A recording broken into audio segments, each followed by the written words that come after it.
আসসালামু আলাইকুম ওয়া রাহমাতুল্লাহ। সবাইকে স্বাগতম। আশা করি আল্লাহ তাআলার রহমতে সবাই ভালো আছেন। আমি ডক্টর তাফসীরুজ্জামান তাফসীর। আজকের এই ভিডিও লেকচারে self managed Umrah guideline, how would we perform Umrah, plan, book and save cost এর উপরে আলোচনা করতে যাচ্ছি। একটু ব্যাকগ্রাউন্ড যদি বলি, আসলে গত বছর আলহামদুলিল্লাহ আমি আমার ফ্যামিলিতে ২ টা বাচ্চা সহ আরকি আল্লাহ তাআলা উমরা করাইতে নিয়ে গেছিল আরকি। তো আমার মেয়ের বয়স ছিল তখন ৫ বছর এবং ছেলের বয়স ছিল ৪ মাস। তো তখন আসলে যাওয়ার আগে আমার মধ্যে অনেকটা ভয়ভীতি কাজ করতেছিল। কারণ ছোটবেলা থেকেই দেখে আসছি যে উমরা এবং হজ মানেই কোনো একটা এজেন্টের মাধ্যমে, তারপরে আ একজন গাইডের আন্ডারে যাওয়া আরকি। তো ওই জায়গায় পুরা জিনিসটাই সেলফ ম্যানেজ ভাবে কিভাবে উমরা করব, লোকেশন গুলা কোথায় হবে, কিভাবে কোন স্পটে যাবো, এগুলা নিয়ে একটা ভয়ভীতি কাজ করতেছিল আরকি। তো আলহামদুলিল্লাহ যাওয়ার পর আমার কাছে মনে হয়েছে না, জিনিসগুলো আসলে খুবই সিম্পল আরকি। তো এবং আসার পর থেকে ফিল হচ্ছিল যে আমি যদি এটার উপর একটা ভিডিও লেকচার তৈরি করি, এতে অনেক ভাইয়ের মানে সাহায্য হবে আরকি, যাতে তারা সেলফ ম্যানেজড উমরা করতে পারে আরকি। আর বেসিক্যালি যদি বলতে চাই, আসলে উমরা মাত্র ২ থেকে ৩ ঘন্টার একটা কাজ। আর বাকি সবকিছু হচ্ছে আপনি যেকোনো একটা জায়গায় ঘুরতে গেলে যেমন প্ল্যান করবেন, বুকিং করবেন, আ তারপরে আপনার ঘোরাঘুরি করবেন। ঠিক একই আপনি ওই ক্ষেত্রে সেলফ ম্যানেজমেন্ট, আপনি এই জিনিসগুলা প্ল্যান করবেন, বুকিং করবেন, ঘোরাঘুরি করবেন দর্শনীয় স্থানগুলো ওইখানে। আর পার্থক্য ১ম ২-৩ ঘন্টায় আপনি উমরাটা করে নিবেন। আর আরেকটা পার্থক্য, ওইখানে আপনি বেশি থেকে বেশি মসজিদ আল হারাম ও মসজিদ আল নববীতে আপনি ইবাদতে মগ্ন থাকার চেষ্টা করবেন আরকি। এটা হচ্ছে মেইন পার্থক্য আরকি। তো সুতরাং জিনিসটা খুব একটা টাফ না। এই জিনিসটাই আপনাদেরকে সাম্যক একটা ধারণা দেওয়ার জন্য আমার এই প্রেজেন্টেশনটা আজকে তৈরি করা আরকি। তো এবং আরেকটা জিনিস হচ্ছে, এজেন্টরাও আসলে অস্ট্রেলিয়াতে $৫,০০০ থেকে $৬,০০০ পার পারসন নেয়, যেটা একটা ফ্যামিলি হিসেবে খুব বড় একটা অ্যামাউন্ট। এইজন্য আমরা অনেকেই খুব ভয় পাই আরকি যে এত অ্যামাউন্ট কখন সেভ হবে, কখন যাবো। তো এই কিছু মিলাইয়া লাইফের অনেক একটা বড় সময় পার হয়ে যায় যে আমাদের আর উমরাটাই করা হয় না আরকি। তো এইজন্য আমি আসলে একটু ভালোই আলহামদুলিল্লাহ কস্ট এফিশিয়েন্ট ভাবে উমরাটা করে আসছিলাম ফ্যামিলি সহ। তো যেটা আপনাদের সাথে ভাবছি শেয়ার করলে আপনারা কষ্টের দিকেও, যখন বাজেটটা কম কম লাগবে, আপনারা একটা সাহস করে সেলফ ম্যানেজ উমরা করে আসতে পারেন আরকি।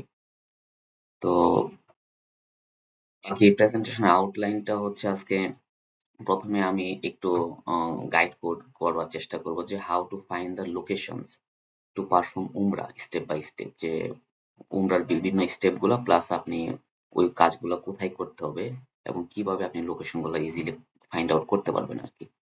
তারপরে ফ্লাইট বুকিং কিছু চিপ অপশন দিব। বাকি এটাতে আপনারা অলমোস্ট সবাই কম বেশি এক্সপার্ট।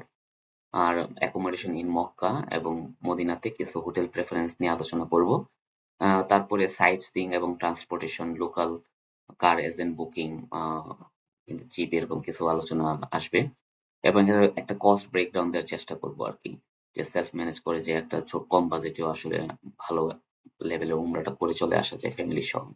আর ফাইনালি কিছু tips and lesson including how to kiss Hajar Aswad, এটা নিয়ে একটু আলোচনা করব। প্রেজেন্টেশনের শুরুতে আসলে আসুন একটু উমরার গুরুত্ব এবং ফজিলত সম্পর্কে জেনে নেই।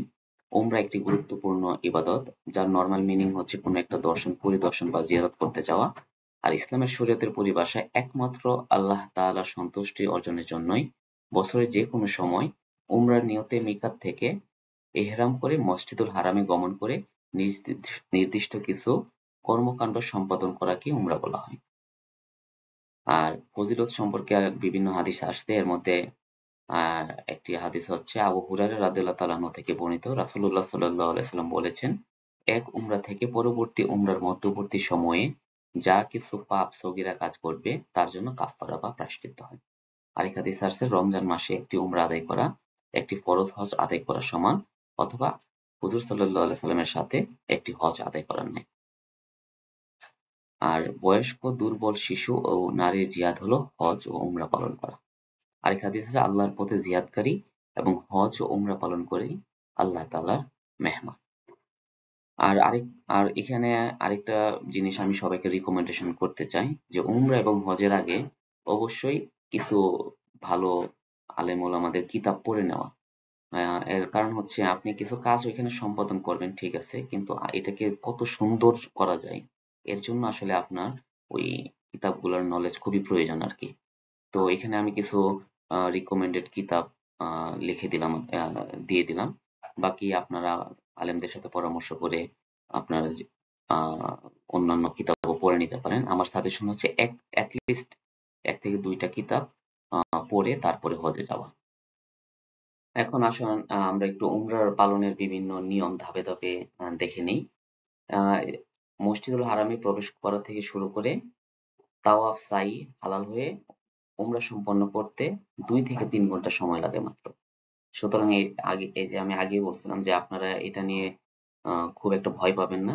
মাত্র কয়েকটা কাজ করার মাধ্যমে আপনার 2 থেকে 3 ঘন্টার মধ্যে উমরা শেষ হয়ে যাবে। তারপরে আপনি ইহরাম খুলে ফেলবেন এবং আপনার নরমাল লাইফ লিড করতে পারবেন। এখানে সমস্ত কিছু নরমাল লাইফ লিডের মতোই হবে। হোটেলে থাকা, নামাজ পড়তে যাওয়া, আবার হোটেলে আসা, নামাজ পড়তে যাওয়া, ইবাদতে ব্যস্ত থাকা, আবার বিভিন্ন জায়গায় দর্শনীয় জায়গাগুলো থাকা এই। তো উমরার ফরজ, ওয়াজিব ও সুন্নত আমি ডিটেলস আলোচনা করব না, কারণ আমি আলেম না। আলেমদের কাছ থেকে আপনার ডিটেলস জেনে নেবেন অথবা কিতাবগুলো পড়ে আলেমদের কাছ থেকে বুঝে নেবেন। তো উমরার ফরজ হচ্ছে মেইনলি 3টি: ইহরাম করা, তাওয়াফ করা, সাই করা। আর ওয়াজিব হচ্ছে মিকাত থেকে ইহরাম করা, কসর অথবা হলক করা। আর সুন্নত হচ্ছে হাজরা আল আসওয়াদ চুম্বন করা, পুরুষদের ইত্তেবা অথবা ও রমল করা, ইয়েমেনি কোণ স্পর্শ করা। আরেকটা হচ্ছে তাওয়াফের পরে 2 রাকাত নামাজ পড়া। এই মাত্র কয়েকটা কাজ করলেই আপনার উমরা শেষ হয়ে গেল। তো এখন যদি ছবির মাধ্যমে আমি একটু কুইকলি বলি যে 1 নম্বর কাজ হচ্ছে মিকাত থেকে আপনার এহরাম পরে উমরার নিয়ত, ইহরামের পরে উমরার নিয়ত করে নেওয়া, এহরামের নিয়ত, উমরার নিয়ত করে নেওয়া। তো মিকাত নরমালি আমরা বিমান দিয়ে যখন ক্রস করব ওইখান থেকে আসলে মিকাত আমরা ক্রস করে ফেলি। এই জন্য আপনার যে লাস্ট যে এয়ারপোর্ট আছে উঠবেন ওইখান থেকে এহরামের কাপড়টা পরে নেওয়াটা উত্তম। তারপরে জেদ্দাগামী সমস্ত ফ্লাইট গুলাই আপনার মিকাত ক্রস করার 1 ঘন্টা আগে, আধা ঘন্টা আগে, বা 15 মিনিট আগে, 2 ঘন্টা আগে অ্যালার্ম করতে থাকে। তো ওইভাবে আপনারা অবশ্যই আহ এহরামের নিয়ত করে নিতে হবে আরকি। আহ আর হচ্ছে আপনার আমি সবসময় সাজেস্ট করি যে 2টা এহরামের কাপড় নিয়ে যাওয়া। কারণ বিমানের মধ্যে এই লম্বা সময় আপনি টয়লেটে যাবেন, বাথরুমে যাবেন, বিমানের টয়লেটগুলো ছোট। ইভেন আপনি ওইখানে মক্কাতেও পৌঁছানোর পরে আমি অলওয়েজ সাজেস্ট করি যে লিস্ট কিছু সময় রেস্ট নিয়ে নেন। কারণ লম্বা একটা বিমান জার্নি করার পরে উমরা করতে সরাসরি গেলে অনেক সময় আপনি আহ, ঠিকভাবে কাজগুলা করতে কষ্ট হইতে পারে, স্পেশালি ফ্যামিলি সহ। তো এই জন্য 2টা কাপড় নিয়ে যাওয়া আর কি। তো 2টা নেওয়া গেলে যেটা হবে আপনি উমরা করার মক্কাতে পৌঁছে তাওয়াফ করা যাওয়ার আগ মুহূর্তে আপনি ইহরামের যে কাপড়টা আছে ওইটা বদলে সেকেন্ড ইহরামের কাপড়টা পরে নিলেন। তাহলে আপনার যে পাক নাপাকির একটা যে ভয় থাকে ওইটা না থাকলো আর কি। তো আপনি জেদ্দাতে ল্যান্ড করবেন এরকম অবস্থায়, তারপরে জেদ্দা থেকে মক্কায় আসবেন। মক্কায় আসার পরে হোটেলে আপনি লাগেজগুলা রাখবেন। রাখার পরে আহ, আপনি, অনেকে মনে করে যে এহরামের কাপড় পরে আবার রেস্ট নেওয়া, এটা কোনো সমস্যাই না। আপনি যতক্ষণ লাগে আপনার 2 ঘন্টা, 4 ঘন্টা, 6 ঘন্টা, 8 ঘন্টা, 12 ঘন্টা আপনি রেস্ট নিয়ে নেবেন হোটেলে। নেওয়ার পরে আপনি আহ তোয়াফ করার জন্য মসজিদুল হারামে যাবেন। মসজিদুল হারামে কাজ হচ্ছে তোয়াফ করা। তারপরে তোয়াফ যখন 7টা তোয়াফ শেষ হয়ে যাবে তারপরে মাকামে ইব্রাহিমের পিছনে 2 রাকাত তোয়াফ শেষ করার পরে নামাজ পড়ে নেওয়া সুন্নত। তারপরে জমজমের পানি খেয়ে নেওয়া। তারপরে জমজমের পানি খেয়ে সাফা পাহাড়ে চলে যাওয়া, সাফা থেকে মারোয়া, মারোয়া থেকে সাফা, এইভাবে 7 বার এক পাহাড় থেকে আরেক পাহাড়ের দিকে যাওয়া। এবং এইটা হচ্ছে 3 নম্বর বড় কাজ। এবং 4 নম্বর কাজ হচ্ছে কসর বা হলক করা, চুল কাটা। তো এই 4টা কাজ: এহরাম করা, তোয়াফ করা, সাফা মারোয়া সাই করা, এটাকে সাই বলে আর কি, সাফা মারোয়াতে যেটা চক্কর দেওয়া হয়। আর তার শেষে হচ্ছে চুল কাটা। এটার পরে আপনার উমরা শেষ। তারপরে আপনি আপনার নরমাল ড্রেস আপ নিয়ে নিতে পারবেন, আপনার নরমাল পাঞ্জাবি পায়জামা পরে ফেলতে পারবেন এবং আপনি নরমাল লাইফ লিড করবেন আর কি। তো এই জন্য এই কাজটা হচ্ছে মাত্র 2 থেকে 3 ঘন্টার একটা কাজ। এখন আমি একটা গুগল ম্যাপের ছবির উপরে এই জায়গাগুলো একটা সম্যক ধারণা দেওয়ার চেষ্টা করবো যাতে আপনি সহজে বিভিন্ন লোকেশন গুলো চিনে ফেলতে পারেন আর কি, যেহেতু আপনার সাথে কোনো গাইড থাকবে না। তো প্রথমে বলে নেই যে মক্কাতে মূলত ৩টা মেইন এরিয়া আছে আর কি থাকার জন্য।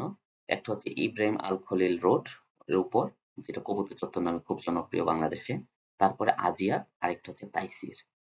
তো ইব্রাহিম আল খলিল রোডটা হচ্ছে ক্লক টাওয়ারের বাম সাইডে, আর আজিয়ারটা হচ্ছে ক্লক টাওয়ারের ডান সাইডে, আর তাইসির হচ্ছে বাম সামনে কোনা বরাবর। তো উমরার জন্য সবসময় আমরা প্রেফার করি মাতাফে গিয়ে তওয়াফ করার জন্য আর কি। তো মাতাফ হচ্ছে কাবার সামনে যে মাঠটা দেখেন, এই মাঠটা হচ্ছে মাতাফ। এই সামনের যে মাঠটা দেখতেছেন এইটি হচ্ছে মাতাফ। তো মাতাফের জন্য মেইনলি আসলে সবচেয়ে সবসময় অলমোস্ট খোলা থাকে যে গেটটা, এটা হচ্ছে King Fahd gate number 79, gate 79, যেটা হচ্ছে আসলে ইব্রাহিম আল খলিল রোড থেকে ওঠার বরাবরই যে গেটটা, অথবা ক্লক টাওয়ারের সামনে যে গেটটা, ওই গেটটার হচ্ছে কিং ফাহাদ গেট 79, অথবা দারুল তাওহিদ যে হোটেলটা, এই হোটেলটার সামনেই আর কি, এটা বরাবর। তো আপনারা যেখানে থাকেন না কেন সর্বপ্রথম কাজ হচ্ছে এই গেটে আসা আর কি। অনেক সময় কিং আব্দুল আজিজ গেট অথবা উমরা গেট ওইগুলা দিয়েও আপনি মাতাফে যেতে পারেন, কিন্তু মেইনলি ওই গেটগুলা দিয়ে প্লাস হচ্ছে এই আজিয়ার থেকে বরাবর যেই সিঁড়ি আছে এই সিঁড়ি দিয়ে 2 তলা 3 তলা 4 তলা ওঠার জন্য মেইনলি এই গেটগুলো বেশি ইউজ করা হয় আর কি। তো আমার সময় এই মেইন গেটটাই ছিল আসলে এন্ট্রেন্স হওয়ার জন্য আর কি মাতাফে। তো তারপরে আপনারা যে দিক গেট দিয়ে ঢোকার সুযোগ হয়, তারপরে আপনারা মাতাফে চলে যাবেন। তো মাতাফে যখন কাবা প্রথমবার আপনারা কাবাকে দেখবেন তখন সাথে সাথে দোয়া করার চেষ্টা করা, কারণ তখন ওই দোয়া কবুলের সময় ওই টাইমটা আর কি, আল্লাহর কাছে চায় নেওয়া আর কি। তারপরে আপনি মাতাফে পৌঁছে যাওয়ার পরে আপনার মেইন কাজ হবে তওয়াফ করা।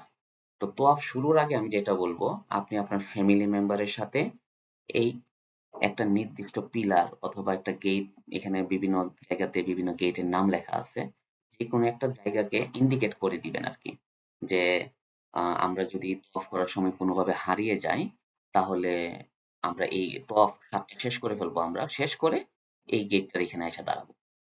কোনো প্যানিক না হওয়া, সুন্দর করে যার যার তওয়াফ শেষ করা, 7টা তওয়াফ শেষ করে আবার ওই গেটে আইসা একত্রিত হয়ে পরবর্তী কাজগুলো সম্পাদন করা।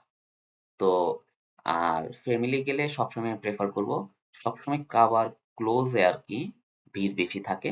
তো সুতরাং আপনি ফ্যামিলি নিয়ে যখন যাবেন আসলে যতটা আউটার যত গ্যাপ জায়গাগুলো আছে, আউটার সাইডে গ্যাপ থাকে, ওই ভিড়ের ভিতর না ঢুকে একটু সার্কেলটা বড় হইলো কিন্তু ওই দিকে আপনি ফ্যামিলি সহ উমরাটা শেষ করে নেওয়া আর কি।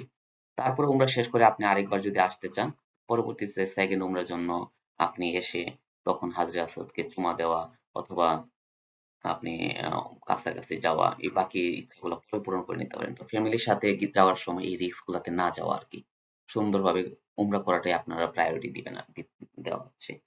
তো এখন তাওয়াফটা কোথা থেকে শুরু করব? আপনি মাতাফে গেলেন, তারপরে তাওয়াফ শুরু করতে হয় হাজর আল আসওয়াদের যে কর্নার, ওই কর্নার থেকে। তো এই কর্নারটা আপনি কিভাবে বুঝবেন এত দূর থেকে? তো এটা বোঝার জন্য কি হয়েছে, হাজরুল আল আসওয়াদের যে কর্নার প্লাস কর্নার বরাবর আর কি, যে বিল্ডিং এর উপর এই সবুজ লাইট, এখানে দেখতেছেন যে সবুজ লাইট, ওই সবুজ লাইট দিয়ে চিহ্ন করা আছে। সুতরাং আপনি কর্নারটার দিকে তাকাবেন আর সবুজ লাইট দিকে তাকাবেন, দুইটা যখন বরাবর হয়ে আসলো তখনই আপনি তাওয়াফের নিয়ত করে তাওয়াফ শুরু করে দিবেন। তো তাওয়াফ শুরু করার পরে আপনি ৭ চক্কর দিয়ে দিলেন। তারপরে আপনার ফ্যামিলিকে নিয়ে মাকামে ইব্রাহিম, যেটা হাজরুল আসওয়াদের কর্নারের পরেই আপনি দেখবেন এই মাকামে ইব্রাহিম আছে। মাকামে ইব্রাহিমের পিছনে ২ রাকাত নামাজ পড়ে নিবেন। ২ রাকাত, এখানে অনেক সময় ভিড় বেশি থাকে। আপনার একবারে পিছনেই পড়তে হবে তা না, আপনি একটু বেশি পিছনে চলে যান। একটু ডানে যান, বামে যান। ওইখানে গিয়ে ২ রাকাত নামাজ পড়ে নেওয়া। তারপরে এই সাফা মারোয়ার এন্ট্রেন্সটা হচ্ছে মাকাম ইব্রাহিমের পিছনে বরাবরই, এই যে ব্লু কালারের যেটা দেখতেছেন, এবং ওইখানে এন্ট্রেন্স এখানে দেখবেন আপনার জমজমের পানি দেওয়া আছে। তো জমজমের পানির ক্ষেত্রে আমি সবসময় সাজেস্ট করবো অলওয়েজ নর্মাল জমজম পানিটা খাওয়া। আবার ওইখানে ঠান্ডা জমজমের পানিও পাওয়া যায়। ওই ঠান্ডা জমজমের পানিটা না খাওয়ার চেষ্টা করা, যাতে আপনার ঠান্ডা কাশি না লাগে আর কি। তারপরে আপনি মূলত এন্ট্রেন্স দিয়ে সাফাতে চলে যাবেন এবং সাফা মারোয়াতে সাই করবেন। তো এটাকেই যদি আমি আরেকটু বড় এন্ট্রান্সে দেখাই, আপনি কিং ফাহাদ গেট থেকে সুন্দর করে মাতাফে চলে গেলেন। মাতাফ থেকে আপনি একটা একটা জায়গা নির্দিষ্ট করে দিলেন সবাইকে, হারিয়ে গেলে যাতে ওইখানে এসে আবার মিলিত হন তাওয়াফ শেষে। তারপরে আপনারা হাজরা আসওয়াদের কর্নারে গিয়ে ৭টা তাওয়াফ শুরু করার নিয়ত করে শুরু করে দিলে, তারপরে মাকাম ইব্রাহিমের পিছনে গিয়ে আপনারা ২ রাকাত নামাজ পড়লেন। এরপরে সাফার এন্ট্রান্স যেটা আছে এই যে ব্লু কালারের, এই দেখতে এরকম, ঠিক আছে? এখানে এই ফাঁকা জায়গাটা দিয়ে এই এন্ট্রান্স গুলা দিয়ে ঢুকে সাফাতে চলে যাও। সাফাতে যাওয়ার পরে এটা হচ্ছে সাফা পাহাড়। তো সাফা পাহাড়ে আসলে হারায় যাওয়ার সম্ভাবনা খুবই কম থাকে। তারপরেও ওইখানেও আপনারা ইচ্ছে করলে আরেকটা এই ইয়ে করে নিতে পারেন, কি বলে, জায়গা নির্দিষ্ট করে দিতে পারেন কোনো কারণে হারায় গেলে যাতে ওই জায়গায় আপনারা মিলিত হন। তো সাফাতে আপনার যে পাহাড়টা আছে এখন সব আসলে টাইলস করে ফেলা হয়েছে, তো পাহাড়টা দেখা যায় না আর কি। পাহাড়টা দেখা যায় কিন্তু ওইখানে ব্লক করে রাখছে। কিন্তু আপনি মারোয়াতে গেলে একটা বড় ওপেনিং পাহাড়ের আহ করা আছে এখনো। আপনি দেখেন অনেক হাজিরা বসে আছে ওই পাহাড়ের উপর। এই ফিলটা নেওয়ার জন্য যে এখানে হুজুর সাল্লাল্লাহু আলাইহি সাল্লাম সহ সাহাবীদের পায়ের কদম পড়ছে আরকি। সবাই এখানে ফিল নেওয়ার জন্য একটু বসে, একটু পা দিয়ে স্পর্শ করে, ঠিক আছে? তো এখানে আপনিও এটা করে নিতে পারেন। তো সাফা মারোয়াতে আপনি ৭ টা কদম ৭ টা করা, ৭ বার এক পার্শ্ব থেকে আরেক পার্শ্ব যাওয়া। তো সাফা মারোয়াটা কিন্তু আ এক চক্কর না, পুরা। সাফা থেকে মারোয়া গেলে একটা, মারোয়া থেকে সাফা আসলে আরেকটা। এরকম ৭ নাম্বার মানে বেজোড়টা আপনি আসলে মারোয়াতে গিয়ে শেষ করবেন আরকি। তো এটা তাওয়াফের মতো পুরা এক চক্কর হইলে একটা না। এখানে হচ্ছে আপনি সাফা থেকে মারোয়া গেলেই একবার কাউন্ট হয়ে যাবে আরকি। তো এখন যদি আমি ডিসট্যান্স এর কথা চিন্তা করি, মাতাফে দিয়ে যদি আপনি সার্কেল করেন, ফার এন্ড দিয়েও যদি করেন আপনার একটা তাওয়াফের জন্য আপনার ৪০০ মিটার মতো লাগবে। তো ইন টোটাল আপনি ৩ কিলোমিটারের মধ্যে আপনার হয়ে যাবে। তো নরমালি এটা ২ থেকে ৩ কিলোমিটারের মধ্যে আপনার ওয়াকিং এ আপনার তাওয়াফটা হয়ে যাবে। আর সাই যেটা সাফা মারোয়া লেংথ হচ্ছে ৪৫০। তো আপনি আসলে এটা যদি ৭ গুণ করেন তো আল্টিমেটলি আপনার ৩.15 কিলোমিটারের মতো একটা ওয়াকিং। তো মোটামুটি এখানে প্রায় ৩, ধরেন এখানে ৩-৬ কিলোমিটার ওয়াকিং প্লাস হচ্ছে হোটেল থেকে আপনার হারামে যাওয়া প্লাস কিছু অ্যাডিশনাল ওয়াকিং হচ্ছে যাওয়ার জন্য প্লাস ফেরত আসার জন্য। তো এর মধ্যে এখন আবার বর্তমানে ইলেকট্রিক কারের ব্যবস্থা আছে এবং গল্ফ কার্টের ব্যবস্থা আছে। এখানে প্রাইজিং গুলা আমার সময় যে প্রাইজিং ছিল এটা দেওয়া আছে। তো এইগুলা ইউজ করে যারা অসুস্থ অথবা দুর্বল বয়স্ক তাদের জন্য আপনারা ইজিলি ইউজ করতে পারবেন এটা। আহ যেটা আপনারা ফার্দার ডিটেলস জেনে নিন অনলাইন থেকে। আপনার মারোয়াতে আপনার সাই শেষ হবে। তো মারোয়াতে যখন সাই শেষ হয়ে যাবে তারপরে আপনি মারোয়া থেকে বাইর হয়ে আসবেন। তো অনেকে আছে আবার মারোয়া থেকে সাফাতে আবার আসে, এসে আবার সাফা থেকে বাইর হয়। কিন্তু এই গেটটা অনেক সময় বন্ধ থাকে আর কি। এই জন্য ভালো হচ্ছে মারোয়া দিয়ে আপনারা বাইর হয়ে গেলেন। মারোয়া থেকে বাইর হয়ে আপনারা এই যে ক্লক টাওয়ার দেখতেছেন, ক্লক টাওয়ারের দিকে চলে আসেন। এই কর্নারেও কিছু বারবার আছে বা সেলুন আছে যেখানে আপনারা চুল কাটতে পারবেন। কিন্তু আপনার যেহেতু আল্টিমেটলি আজিয়াত, ইব্রাহিম আল খলিল রোড অথবা তাইসির এই জায়গাগুলো ক্লক টাওয়ারের সামনে আপনার যাইতে হবে। তো ক্লক টাওয়ার এখানে অনেক অনেক সেলুন আছে। তো আল্টিমেটলি আপনারা এই সাফা মারোয়ার সাইডের আউটসাইড দিয়ে আপনারা বাহির দিয়ে চলে আসলেন। এসে ক্লক টাওয়ারের সামনে আসার অন দা ওয়েতেই দেখবেন অনেকে এসে বলতেছে চুল কাটবেন কিনা, চুল কাটবেন কিনা। তো তখন আপনারা যারা পুরুষ আছেন হোটেলে রিস্ক না নিয়ে আপনারা এখানে সর্বোচ্চ ১০ রিয়াল লাগবে। ইভেন আপনি ঠিকমতো বার্গেনিং করলে ৫ রিয়ালেও আপনার চুলটা কেটে দিবে আরকি। আ তো এখান থেকে চুল কেটে আপনার শেষ হলক হয়ে গেল আরকি। আপনার উমরা শেষ। এই মাত্র কয়েকটা কাজ করলেন আপনার উমরা শেষ হয়ে গেল। আর মহিলাদের ক্ষেত্রেও হোটেলে গিয়ে কেচি দিয়ে অগ্রভাগ থেকে অল্প একটু চুল কেটে নেওয়া। আর আপনি যদি মনে করেন হোটেলে গিয়ে আপনি রেজার দিয়ে করবেন এটাও আপনার একান্ত করে নিতে পারেন আরকি। তো তারপরে ওইখান থেকে ক্লক টাওয়ারের সামনে থেকে ইব্রাহিম আলখুলের রোড, ক্লক টাওয়ারের বাম সাইড দিয়ে আউট সাইড, আর আজিয়াত হচ্ছে ডান সাইড দিয়ে, আর তাইসির হচ্ছে ওই সাইড দিয়ে আপনার বাইর হয়ে গেলেন। তো এখন আমি এখানে কয়েকটা লোকেশন আপনাকে বলে দিই, যেহেতু হারাম শরীফে যাবেন কয়েকটা লোকেশন যদি সুন্দর করে বলে দিই। এটা হচ্ছে ১ নাম্বার হচ্ছে এখানে মারোয়া থেকে বাইর হওয়ার পরেই যে টয়লেটটা দেখবেন, এই টয়লেটটা হচ্ছে আবু জাহেলের বাড়ি ছিল এটা আরকি। ঠিক আছে? তো এখন এটাকে টয়লেট বানায় দেওয়া হইছে। তারপরে হচ্ছে হুজুর সাল্লাল্লাহু আলাইহি সাল্লামের জন্মস্থান। আপনি মারোয়া থেকে বাইর হওয়ার পরে একটু সামনে আগাইলেই টয়লেটটা ক্রস করলেই দেখবেন যে একটা দোতলা হলুদ বিল্ডিং। এই ২ তলার হলুদ বিল্ডিংটা এখন আসলে মক্কা আল মুকাররমা লাইব্রেরি বানায় দেওয়া হয়েছে। এটা আসলে হুজুর সাল্লাল্লাহু আলাইহি ওয়াসাল্লামের বার্থ প্লেস ছিল, জন্মস্থান ছিল। এবং এখানে উনি এই ঘরেই উনি এই ঘরে না, মানে আগের পুরাতন ঘরেই উনি জন্মগ্রহণ করছেন, এবং ওই ঘরটা ভেঙে এখন এটা বিল্ডিং করে ফেলা হয়েছে আরকি, লাইব্রেরি। আরেকটা হচ্ছে আবু বকর রাদিয়াল্লাহু তাআলা আনহু এর হাউস, যেটা এখন মসজিদ বানায় দেওয়া হইছে, এবং মক্কা টাওয়ার হিসেবে হোটেলও আরকি পিছন দিক বরাবর। তো এটা হচ্ছে ক্লক টাওয়ারের জাস্ট বাম সাইডে। এটা হচ্ছে এই যে আপনি দেখতেছেন ৩য় বা ৪র্থ অথবা এবং ৫ম তলায়, এটা হচ্ছে মসজিদ।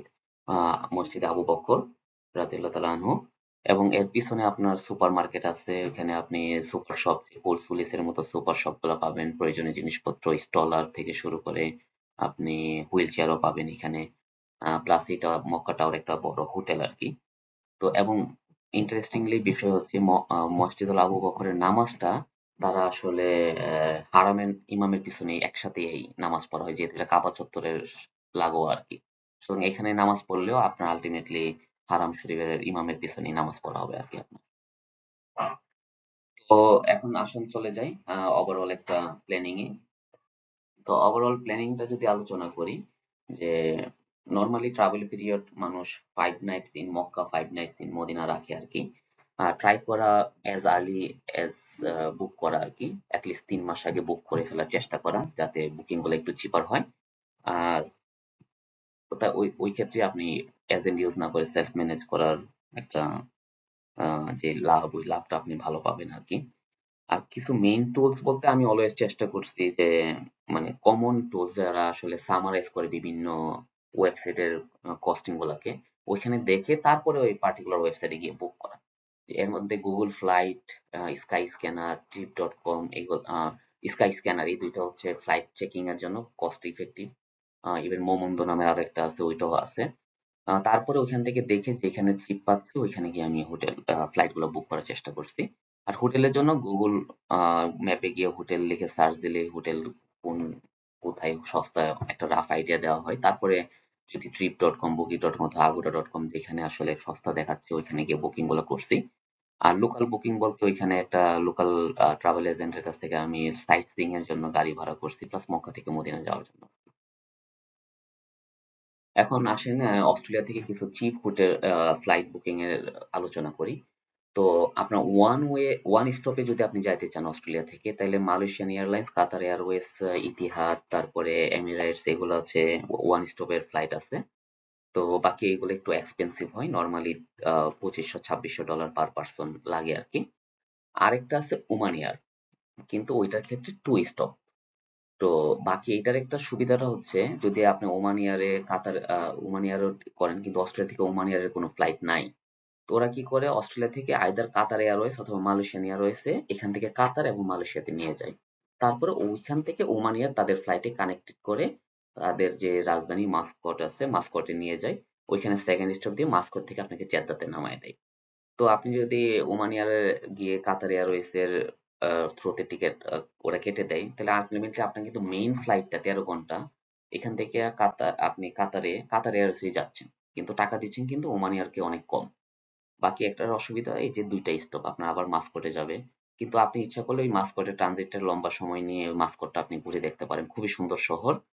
মাস্কট ইসলামিক একটা মুসলিম কান্ট্রির শহর। আপনার খুব ভাল লাগবে। তো সেকেন্ড স্টপটাকে আপনি ওইভাবে ইউটিলাইজ করতে পারেন। তো সুবিধার আর হচ্ছে আপনার এয়ার ফেয়ার আ ড্রামাটিক্যালি কমে যায়।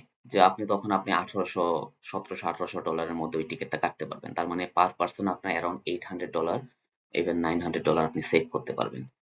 যদি ওমান এয়ারের টিকেট কাটেন আরকি। আ আর বাকি আ আ ওই হিসেবে আপনি একটা ভালো সেভিং পাবেন আরকি।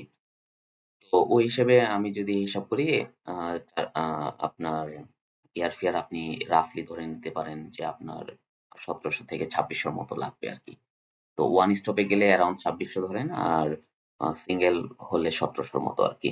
প্রায় এখানে কত $৯০০ মতো একটা পার্থক্য দেখা যাচ্ছে। অবশ্যই ফ্লেক্সিবল রাখবেন ডেট গুলা একটু চিপ পাওয়ার জন্য। আর পিক উইকের পিক ডেজ গুলোতে না গিয়ে মিড উইকে যাওয়ার ট্রাই করা। এট লিস্ট কয়েক মাস ৩-৪ মান্থ বিফোর ফ্লাইট গুলো বুক করার চেষ্টা করা। তো এখানে আমি আরেকটা অপশন যেটা পরবর্তীতে খুঁজে পাইলাম আরকি, যে বালি হয়ে যাওয়া। কিন্তু এটার একটা তখন ওয়ান স্টপেই আপনি মোটামুটি $1500 মধ্যে রিটার্ন ফ্লাইট করে ফেলতে পারবেন। তবে এখানের একটা বড় প্রবলেম হচ্ছে যে আপনি সেলফ ম্যানেজ করে বালিতে আপনার অন অ্যারাইভাল অস্ট্রেলিয়ান পাসপোর্টধারীরা যারা আছেন অন অ্যারাইভাল ভিসা নিয়ে আপনার বাইর হয়ে লাগেজ কালেক্ট করে আবার চেক ইন করতে হবে আর কি। তো ওই জন্য আপনার অন অ্যারাইভাল ভিসা আছে, ভিসা নিতে হবে। এক একবার আপনার $50 করে পার পারসন, সুতরাং আসা যাওয়া প্রায় $100 লাগবে আপনার অন অ্যারাইভাল ভিসার জন্য। তবে এখানে হচ্ছে আপনি এখান থেকে বালি অস্ট্রেলিয়ার যে কোনো এয়ারপোর্ট থেকে বড় শহর থেকে বালিতে ডেইলি কয়েকটা করে ফ্লাইট থাকে এবং ওই ফ্লাইটগুলো রিটার্ন 400 থেকে 500 মধ্যে পাওয়া যায়। আর বালি থেকে আপনি সৌদি এয়ারলাইন্সে সরাসরি আপনি বালি থেকে একটা রিটার্ন ফ্লাইট 900 মধ্যে আপনি করে নিতে পারবেন। তো 900 আর আপনি 400 কি 500 ধরেন 1400 সর্বোচ্চ, তো প্লাস হচ্ছে 100 হচ্ছে ভিসা। তবে সৌদি এয়ারলাইন্স কি করে, সিঙ্গাপুরে ওরা একটা স্টপ ওভার দেয় কিন্তু এতে আপনার নামতে হবে না, আপনাকে ফ্লাইটই রাখবে ওরা, জাস্ট ওইখান থেকে ওরা কিছু নিউ প্যাসেঞ্জার উঠাবে আর কি। সুতরাং আপনার ওই ইভেন এয়ারপোর্টে ট্রানজিটও নাই, আপনার বিমানও চেঞ্জ করতে হবে না। তো লিটারেলি স্টপ হচ্ছে দুইটা, যদিও ওরা কিন্তু আলটিমেটলি আপনার কিন্তু স্টপ ওভার হচ্ছে মেইনলি একটাই আর কি। তবে এখানে আপনার আপনার টিকিটটা ফার্দার কস্ট আপনার পার পার্সন $2 থেকে $300 সেভ হইলো আর কি। তো এইটাই আর বললাম আর কি, যে 1400 রাফলি ধরেন আর ভিসা হচ্ছে 100। আর আপনার আমি এটাকে ওরা টেকনিক্যালি স্টপ ওভার বলতেছে, যেটা বললাম সৌদি এয়ারলাইন্স সিঙ্গাপুরে, your flight will include an extra stop but you are not allowed to leave the aircraft, যে আপনি এয়ারক্রাফটই থাকবেন আর কি। ঠিক আছে, তারপরে যাওয়ার সময় আপনি বালির ভিসার জিনিসগুলো একটু চেক করে নিন। এই যে এডিলেড বলেন, তারপরে সিডনি বলেন, মেলবোর্ন বলেন, ব্রিসবেন বলেন, সব জায়গাগুলো থেকে আপনি অ্যাভেলেবেল রিটার্ন ফ্লাইট অলওয়েজ থাকে আর কি বালির। তারপরে বাংলাদেশ থেকে বুকিং, আমি আসলে দেখলাম যে trip.com এ বাংলাদেশ থেকে বুকিং গুলা খুবই কম খরচে করা যায় আর কি। তো বাংলাদেশ থেকে ওয়ান ডিরেক্ট ফ্লাইট গুলা সৌদি এয়ারলাইন্স, বিমান বাংলাদেশ এয়ারলাইন্স, ইউএস বাংলা এরা আসলে করে থাকে আর কি। তো বাকি ওয়ান স্টপ দিয়ে চিন্তা করলে Emirates, golf air, Qatar Airways, Jazeera Airways আপনি চেক করে যেটাতে আপনি পান। তো আমি যখন সার্চ করছিলাম তখন সৌদি এয়ারলাইন্স আমি দেখলাম যে 794 অস্ট্রেলিয়ান ডলার বা 62,000 টাকায় টিকিট গুলা কাটা যায় আর কি, রিটার্ন টিকিট। তো বাকি আরেকটা টাইম দিলাম, ওই সময় দেখলাম $754 বা 59,000 টাকায় টিকিট এয়ার ফেয়ার রিটার্ন পাওয়া যাচ্ছে, বাট এটা অবশ্যই কম বেশি হইতে পারে আপনার সময়। আহ, তো এটা হচ্ছে একটা অপশন। আর বাকি আরেকটা হচ্ছে, অনেকে বাংলাদেশে যদি যান ছুটির ক্ষেত্রে, তো ওই ক্ষেত্রে কিন্তু আপনার ওই কষ্ট আপনি চেক করে নিতে পারেন, যে অস্ট্রেলিয়া থেকে বাংলাদেশ যাওয়া, বাংলাদেশ থেকে তারপরে সৌদি রিটার্ন করা আর কি। তো ওইটা যদি আপনার কাছে মনে হয় যে এট এ টাইম কিছু এডিশনাল কস্ট অথবা অলমোস্ট সেম কস্টে আপনার বাংলাদেশও যাওয়া হইলো, আবার সৌদিতে রিটার্ন টিকিট করে উমরাটাও করা হইলো, ওইটা আরেকটা অপশন আপনারা ক্রস চেক করে নিতে পারেন আর কি, যেটা আপনার সুবিধা হয়। আর অস্ট্রেলিয়া থেকে দেখানোর ডিটেলস আমার মেইন উদ্দেশ্য হইতেছে যে বাংলাদেশে আমরা যাই 1 মাসের জন্য বা 1.5 মাসের জন্য, এর মধ্যে উমরার জন্য 10-12 দিন আবার প্ল্যানিং করা হয়ে ওঠে না। কিন্তু অস্ট্রেলিয়াতে আমরা মাঝে মধ্যে 1 সপ্তাহ জন্য আমরা ছুটি পাই অফিসে। তো ওই সময় 1 সপ্তাহের মধ্যে কিন্তু আমরা ফ্লাইট গুলো বুকিং করে করে ফেলতে পারি। আর উমরার জন্য এই যে বললাম 2 থেকে 3 ঘন্টা, আপনি কিন্তু ইভেন ওই মক্কাতে 2-3 দিন, মদিনাতে 2-3 দিন করে থেকেও উমরা করে চলে আসতে পারেন আর কি। ঠিক আছে, সুতরাং এই জন্য আসলে মূলত আমি অস্ট্রেলিয়া থেকে মেইন ডিটেলস দেখাইছি আর কি। কিন্তু আপনি কিন্তু অলমোস্ট সেম খরচে ওই অস্ট্রেলিয়া থেকে বাংলাদেশ যাওয়া অথবা কিছু এডিশনাল খরচ হতে পারে, এবং বাংলাদেশ থেকে উমরা করে আবার অস্ট্রেলিয়া ব্যাক করা, তো ওইটা আপনি চেক করে নিতে পারেন আর কি। তো তারপরে চলে যাই accommodation in Mecca and Medina. Ah, আমার আসলে সম্যক এক্সপিরিয়েন্স থেকে, কারণ মক্কাতে আমি 5 স্টার হোটেলে ছিলাম, মদিনাতে 4 স্টার হোটেলে ছিলাম। তো আমার কাছে যেটা ফিল হয়েছে যে 4 স্টার এবং 5 স্টার হোটেল আসলে অলমোস্ট সিমিলার কোয়ালিটির সার্ভিসই দেয় আর কি, খুব একটা পার্থক্য না আর কি। ইভেন আপনি যদি মক্কা মদিনাতে ম্যাক্সিমাম হোটেল স্টাফ গুলো হচ্ছে বাংলাদেশি, ইভেন যদি আপনি 2 স্টার 3 স্টার হোটেলেও ওঠেন, আপনি ওই বাংলাদেশিদের সাথে একটু হাসি মুখে কথা বলবেন, তাদেরকে একটু ছোট হাদিয়া দিবেন, টিপস দিবেন, দেখবেন ওরা আপনাকে পুরো 5 স্টার হোটেলের মতো রুম ক্লিনিং করে দিচ্ছে, এক্সট্রা সার্ভিস দিচ্ছে। তো সবকিছু আপনার কাছে মানে খুব একটা পার্থক্য ফিল হবে না আরকি। তো এইজন্য আমি অলওয়েজ প্রেফার করব, রেদার দেন হোটেল, 5 স্টার, আমি প্রেফার করবো অলওয়েজ আপনার যতটা পারেন হারামের কাছাকাছি থাকা। তো মক্কার ক্ষেত্রে এবং মদিনার ক্ষেত্রে মসজিদ নববীর যত কাছাকাছি থাকার চেষ্টা করা আর কি। আর মক্কার ক্ষেত্রে এই গুগল ম্যাপটা যদি আবার আমরা দেখি যে এই যে ক্লক টাওয়ারের বাম সাইডটা হচ্ছে ইব্রাহিম আল খলিল রোড আর ডান সাইডটা হচ্ছে আজিয়া। আমি অলওয়েজ প্রেফার করব ইব্রাহিম আল খলিল রোডের উপর হোটেল নেওয়া আর কি। কারণ এই মক্কাটা হচ্ছে কিছুটা পাহাড়ি আর কি, ঢালু আছে, হিলি এরিয়া। সুতরাং ইব্রাহিম আল খলিল রোডটা হচ্ছে সমতল আর কি।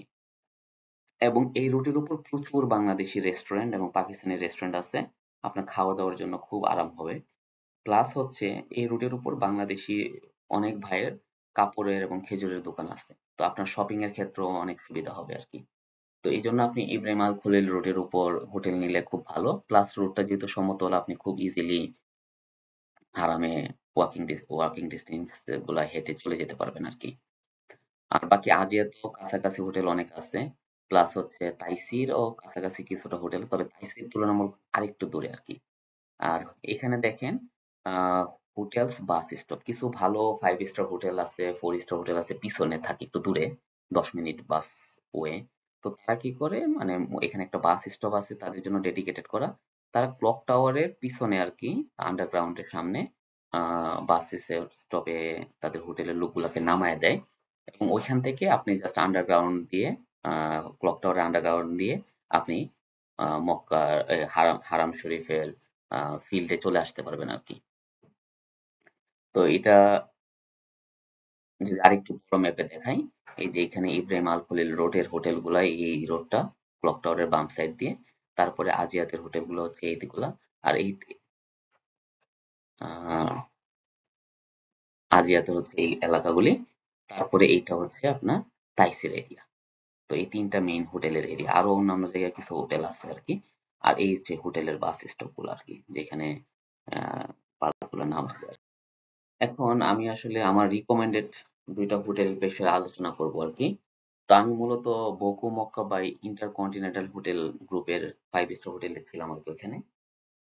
তো ওই হোটেলটা আসলে ইব্রাহিম আল খলিল রোডের উপর, 15 থেকে 20 মিনিট ওয়াকিং লাগবে আর কি আপনার জন্য। বাকি আহ এই হোটেলটা চুজ করার পিছনে কয়েকটা বড় রিজন ছিল আর কি। ১ নম্বর রিজন হইতেছে হোটেলটা আসলে 24 আওয়ার্স শাটল বাস সার্ভিস দিত আর কি। একটু আগে আপনাকে যেমন ক্লক টাওয়ারের আন্ডারগ্রাউন্ডের বাস স্টপ গুলাকে দেখাইলাম, ওইখানে হোটেলের বাসটা হোটেল থেকে 24 ঘন্টায় হোটেলের যারা লোকজন আছে, গেস্ট আছে, তাদেরকে নিয়ে ক্লক টাওয়ারের আন্ডারগ্রাউন্ডের সামনে নামাই দিচ্ছে এবং ওইখান থেকে আবার পিক করে হোটেলে রিটার্ন করে নিয়ে আসতেছে। আর আরেকটু ধারণা যদি, হোটেলটা হচ্ছে আসলে 8টা টাওয়ার, এক একটা প্রায় 30 থেকে 35 তলা। তার মানে বুঝতে পারতেছেন ওদের অনেক রুম আছে আর কি হোটেলের মধ্যে, এবং অনেক গেস্ট থাকে। তো যে কারণে পিক টাইমে এভরি কাপল অফ মিনিট আসলে বাস ছাড়তেছে, আহ, এবং বাস রিটার্নও আসতেছে নামাজ পড়ার পরে। ইভেন অফ পিক টাইমেও আপনি বাস থাকবে দাঁড়ায়, আপনি বাসে বসে থাকলে সর্বোচ্চ 5 থেকে 10 মিনিটের মধ্যে আপনার বাস ছেড়ে দিচ্ছে। ইভেন আপনি হোটেল লবিতেও আপনি ওয়েট করতে পারেন আর কি। তো এটা হচ্ছে একটা বড় সার্ভিস আর কি, বাচ্চা নিয়ে ওইখানে বাসে যাওয়া এবং বাসে ফেরত চলে আসা, ক্লক টাওয়ারের নিচে নামায় দিচ্ছে। তবে এইটা হচ্ছে ইব্রাহিম আল খলিল রোডটার উপর দিয়ে আসলে বাস চলাচল মোটামুটি নিষিদ্ধই থাকে, যেহেতু অনেক ভিড় আর কি রোডটা। তো এই জন্য ইব্রাহিম আল খলিল রোডের উপর দিয়ে বাসটা চলাচল করে না। এই যে আমাদের তো কাপল অফ মিনিটই হয়ে যেত। তো এরা হচ্ছে পিছন দিয়ে একটা টানেল দিয়ে ক্লক টাওয়ারের আন্ডারগ্রাউন্ডের সামনে যায়, যে জন্য ওদের 10 মিনিট বাস ট্রাভেলিং টাইম প্রায় অ্যারাউন্ড 10 মিনিটস এর মতো লাগে আর কি। আহ তো বাকি আপনি বাসে থাকবেন, এয়ারকন চলবে, বাচ্চা কাচ্চা নিয়ে যাবেন, সমস্যা হওয়ার কথা না আর কি। এরপরেও অনেক সময় আপনি যদি মনে করেন না স্টলার নিয়ে ওঠা নামা, তো আপনি আপনার পছন্দ অনুযায়ী অন্য হোটেলে উঠতে পারেন আর কি অবশ্যই। আর আরেকটা জিনিস হচ্ছে অনেক চিপ। আমার সময় সম্ভবত $75 পার নাইট ছিল। এখন আমি সার্চ করে দেখলাম এটা রিসেন্টলি, তো যেটা $85 পার নাইটে আমি দেখলাম 203 সৌদি রিয়াল। তো 85 থেকে 100 ডলার পার নাইট আপনি আহ, খরচ হবে। এবং 5 নাইটস যদি কনসিডার করেন, তাহলে 425 থেকে সর্বোচ্চ $500 মতো আপনার লাগতে পারে এই হোটেলের জন্য আর কি। তো আর বাকি হোটেলের যদি আমি রুম টাইপ বলি আর কি, ওদের 1 কিং ডিলাক্স আছে, 2 সিঙ্গেল ডিলাক্স, যেখানে 2টা কুইন বেড থাকবে, আর আগেরটার মধ্যে একটা কিং বেড এবং আরেকটার মধ্যে 4টা সিঙ্গেল বেড। আপনি 2 জন অ্যাডাল্ট দিয়ে যদি বুক করেন তাহলে আলটিমেটলি আসলে আপনার সেম প্রাইসই আরকি দেখাবে আরকি। তো আপনি একটা যেটা করতে পারেন, 2 জন অ্যাডাল্ট দিয়ে হোটেল রুমটা বুক করে নিতে পারেন। তারপরে আপনি যখন চেক ইন করতে যাবেন রিসেপশনে, ওই সময় আপনি আপনার পুরো ফ্যামিলি মেম্বারের সহ উপস্থিত থাকলেন আরকি। এবং ওই ক্ষেত্রে যদি আপনার হোটেলের রিসেপশনরা বলে যে বাচ্চাদের জন্য অ্যাডিশনাল টাকা দিতে হবে, তাহলে বাচ্চাদের জন্য আপনি অ্যাডিশনাল টাকা দিয়ে দিলেন। আর যদি বলে লাগবে না, আহ, হইল আর কি। তো বাকি আর বললেও সর্বোচ্চ ওদের জন্য কিছু অ্যাডিশনাল চার্জ যদি করে ওইটা আপনি পে করে দেবেন আর কি, যাতে ওদের সাথে লেনদেনটা ক্লিয়ার থাকে আর কি। আর বাকি হচ্ছে আমি এই দুইটা কুইন বেডের রুমটাকে চুজ করছিলাম আর কি। আর আরেকটা আছে, আর বুকিং এর ক্ষেত্রে আপনি ডিরেক্টলি ওদের ওয়েবসাইট থেকে বুক করতে পারেন, booking.com থেকে বুক করতে পারেন, যেটা আপনি ইচ্ছা। আরেকটা হচ্ছে ওরা ফ্রি ক্যান্সেলেশন হয়, সুতরাং আপনি ফ্রি ক্যান্সেলেশন যেহেতু আছে ওদের, আপনি অনায়াসে আসলে বুক করে নেন, 3-4 মাস আগেই বুক করে রাখেন, অসুবিধা তো নাই। আপনি পরবর্তী মাইন্ড চেঞ্জ করলে জাস্ট ক্যান্সেল করে দিবেন। আপনার সম্ভবত হোটেলের উঠার যে ডেট, ওই ডেটের 1-2 দিন আগেই ক্যান্সেল করলে আপনার উইদাউট এনি চার্জ ওরা ক্যান্সেল করে। মেজরিটি 4 স্টার 5 স্টার হোটেলগুলো আপনি জাস্ট 24 ঘন্টা আগে ক্যান্সেল করলেও আপনার কাছ থেকে ওরা কোনো অ্যাডিশনাল চার্জ নেয় না। সুতরাং আপনি 3-4-5 মাস আগে বুক করে রাখেন, অসুবিধা তো নাই। তারপরে আপনার প্ল্যানিং সাথে মিল না হলে আবার রিবুক করে নিলেন। আর আরেকটা হোটেল আছে অলমোস্ট সেম থিং এরই, যেটা হচ্ছে লা মেরিডিয়ান টাওয়ার, মক্কা, যেটা সেম টাইপেরই 24 ঘন্টা শাটল বাস আছে এবং এরা ওই সার্ভিসটা দেয় আর কি। এবং আমি যেভাবে আলোচনা করলাম ওই ওই মোতাবেক ওরা বকো মক্কার মধ্যে ওরা সেম সার্ভিসটা দেয় আর কি। ওরাও 24 ঘন্টার শাটল বাস সার্ভিস দেয়। তবে এদের সুবিধাটা হচ্ছে ওদের বাস ট্রাভেলিং টাইমটা বকো মক্কার মতো আপনার অ্যারাউন্ড 10 মিনিটের মতো না, কারণ তারা হচ্ছে ওই টানেলের মাথায় ওই হোটেলটা আর কি। তো লা মেরিডিয়ান টাওয়ার মক্কা যেটা, ওইটা টানেলের মাথায়। আপনার জাস্ট টানেলটা ক্রস করে মাত্র কয়েক মিনিটের মধ্যে আপনার ওই মক্কা এই ক্লক টাওয়ারের আন্ডারগ্রাউন্ডের সামনে আপনাকে নামায় দিবে আর কি, এই হোটেল থেকে। আর বাকি ওইখানে নরমালি 100 to 120 পার নাইট থাকে। আর মক্কা আরেকটা আছে কিন্তু লা মেরিডিয়ান, ওইটার সাথে আপনার মিস ম্যাচ করে ফেলেন না। এটা হচ্ছে লা মেরিডিয়ান টাওয়ার মক্কা, আর ওইটা হচ্ছে জাস্ট লা মেরিডিয়ান। এটা হচ্ছে হোটেলের একটা লবির ছবি, এরকম ওদের কয়েকটাই লবি আছে। আর এবং এইগুলো, এটা হচ্ছে রিসেপশন। তো আপনার এখান থেকে আপনি চেক ইন করবেন। এখানে হোটেলের কিছু ছবি দেখানো হয়েছে, যে এটা 8টা টাওয়ার যে বলছিলাম, এই যে এই 4টা টাওয়ার এই সাইড দিয়ে আর 4টা টাওয়ার হচ্ছে ওই সাইডে, মোট 8টা টাওয়ার। আর এটা হচ্ছে আপনার হোটেলের রুমের ইনসাইড ছবি। আমি যে রুমে ছিলাম, 2টা কুইন বেড এবং খুব সুন্দর ওয়াশরুম, ভালো স্পেস আছে। তো খুব ভালো একটা ভালো কোয়ালিটির একটা হোটেল ছিল। এখন আমরা মদিনাতে হোটেল অথবা অ্যাকোমোডেশনের ব্যাপারে আলোচনা করব। শুরু করার প্রথমে আমি একটা সাম্যক ধারণা দিতে চাই মদিনার। তো মদিনার হচ্ছে মেইন পোর্শন হচ্ছে এই মেইন প্রেয়ার এরিয়া, যেটা মসজিদ আল নববীর নামাজের মেইন জায়গা। তো এর মধ্যে এই মাঝের যে হোয়াইট জায়গাটা দেখতেছেন, এটা হচ্ছে স্ট্রাকচারাল বিল্ডিং যেটা মসজিদের। আর বাম সাইডের এই সাইডটা হচ্ছে ছাতার, যেখানে ওপেন করে আবার ক্লোজ করে। তো এটা হচ্ছে এখানেও নামাজ হয়। আর প্লাস হচ্ছে সাইড ইয়ার্ডেও নামাজ হয় যখন মুসল্লি অনেক বেশি বেড়ে যায় আর কি। তো তারপরে হচ্ছে আপনার ফ্রন্ট ইয়ার্ড, ফ্রন্ট ইয়ার্ড এবং মেইন প্রেয়ার এরিয়ার সম্মুখভাগে এই যে সবুজ গম্বুজ, এখানে হুজুর পাক সাল্লাল্লাহু আলাইহি সাল্লামের রওজা মোবারক। এবং এই যে সবুজ বক্সটা দেখতেছেন এই দিকটা, এবং লাল বক্সের মধ্যে এখানে দেখতেছেন, এটা হচ্ছে রওজা মোবারকের এন্ট্রান্স এর দরজা আর কি। এবং এই এই বাম সাইডের এই বরাবর দিয়ে আপনি ঢুকে তারপরে এই মেইন দরজা দিয়ে ঢুকে হুজুর সাল্লাল্লাহু আলাইহি সাল্লামের রওজাতে সালাম দেওয়ার জন্য ঢোকা হয়। পাশে আবু বকর রাদিয়াল্লাহু আনহু এবং উমর রাদিয়াল্লাহু আনহুর রওজা আছে, একসাথে তিনজনকে সালাম দেওয়ার জন্য। তো নরমালি নামাজের টাইম ব্যতীত বাকি সব সময় এটা খোলা থাকে। আপনি যেকোনো সময় এখানে গিয়ে ঢুকে আপনি সালাম দিয়ে বাইরে, এদিক দিয়ে বাইরে আসবেন আরকি। তারপরে ফ্রন্টিয়ারে সামনেরই পার্টটা হচ্ছে মিউজিয়াম থাকে। মিউজিয়ামের এখানেও বিভিন্ন টাইপের মিউজিয়াম আছে, যেটা আপনি টিকিট কেটে ঢুকতে হবে। এরপরে আসি হোটেলের কথা। বাকি যে ব্লু কালারের চতুর্দিকে যে বক্সগুলো দেখতেছেন, এই সবগুলো হচ্ছে হোটেল। তো মদিনার একটা বড় সুবিধা হচ্ছে যে এটা হচ্ছে একটা সমতল জায়গা আর কি। ফার্স্ট রিং রোডের মধ্যে, এই যে ফার্স্ট রিং রোডের এই বড় রোডটা দেখতেছেন, এটা হচ্ছে ফার্স্ট রিং রোড। তো ফার্স্ট রিং রোডের ভিতর আপনি যে কোনো জায়গায় হোটেল নেন, আপনার মসজিদে পৌঁছাতে আপনার ৫ মিনিট সময় লাগবে, ৫ থেকে ৭ মিনিট সর্বোচ্চ। সুতরাং আপনার এটা নিয়ে অত মানে লোকেশন আকারে এত টেনশন করার দরকার নাই।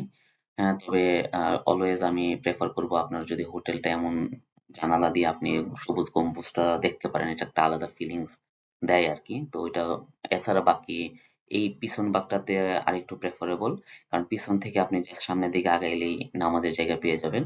আর নাইলে সামনে দিয়ে আসলে আপনার পুরো এই ফ্রন্ট ইয়ারটা ক্রস করে তারপরে এখানে এসে নামাজ পড়তে হবে আরকি। তো তারপরেও যেকোনো জায়গায় থাকলে কোনো সমস্যা নাই। প্রাইস ওয়াইজ এখানে আপনার জন্য সুবিধা হয়, ওইখানে আপনি থাকতে পারেন। আর খাবারের হোটেল বাংলাদেশী অনেক রেস্টুরেন্ট আছে এখানে। সুতরাং খাবার নিয়ে কোনো চিন্তা করারই দরকার নাই। আর এখানে একটা সোনারগাঁ নামে বাংলাদেশ রেস্টুরেন্ট নামে বাংলাদেশি ফ্যান্সি রেস্টুরেন্ট বলবো। কারণ হচ্ছে নরমাল হোটেলের চাইতে এখানে এই হোটেলটার প্রাইস অনেক বেশি। বাংলাদেশের হাই-ফাই রেস্টুরেন্ট গুলোর মতো ওরা একটা ফ্যান্সি ভাব নিয়ে দাম ভালো রাখে। তবে খাবারের স্বাদও ভালো প্রাইসের মতো। সুতরাং এটা আপনি দেখতে পারেন। বাকি এই বড় বড় হোটেলের গ্রাউন্ড ফ্লোরেই সব দোকান আকারে ভরা। ওই দোকানগুলা থেকে দোকানের দোকান শপিং এর জন্য আছে, প্লাস হচ্ছে আপনি ইভেন ওইখানেই আপনার ছোট ছোট করে রেস্টুরেন্ট থাকে, আপনি টেকওয়ে খাবার নিয়ে হোটেলের মধ্যে এসে খেয়ে নিতে পারবেন আর কি। আর কিছু স্পেশাল লোকেশনের কথা যদি আলোচনা করি, এর মধ্যে হচ্ছে ১ নম্বরে বলবো জান্নাতুল বাকি কবরস্থান। এই যে অরেঞ্জ কালারের যে বক্সটা দেখছেন, এটা এই দিকটা হচ্ছে জান্নাতুল বাকির এন্ট্রেন্স, যেটা সবুজ গম্বুজের বাম দিকে আপনি যদি পশ্চিম দিকে মুখ করেন। তো এইটা নরমালি ফজরের পরে এবং আসরের পরে ওপেনিং হয় আরকি।